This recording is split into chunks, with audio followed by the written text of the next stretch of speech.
தயிர் வந்து நம்ம என்ன எடுத்துருக்கோன்னா கடையில் விற்கும்ல 10 ரூபா பாக்கெட், அதில் வந்து ஒரு 4 பாக்கெட் வந்து தயிர் சேர்த்துக்கலாம்.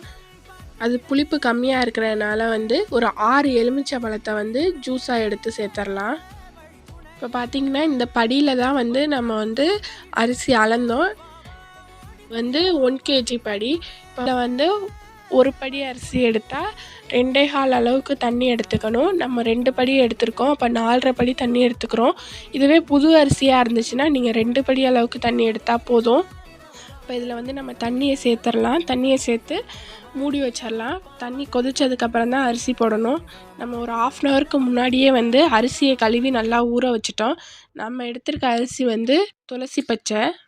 இப்போ நல்லா தண்ணி கொதி வந்துருச்சு. இந்த ஸ்டேஜில் வந்து நம்ம தண்ணியை வடிச்சிட்டு அரிசியை சேர்த்துடலாம். அரிசி சேர்த்ததுக்கப்புறமாட்டி ஒரு தடவை டேஸ்ட்டு பார்த்துக்கோங்க, உப்பு புளியெல்லாம் சரியாக இருக்கான்னு. இல்லைன்னா போட்டுக்கோங்க.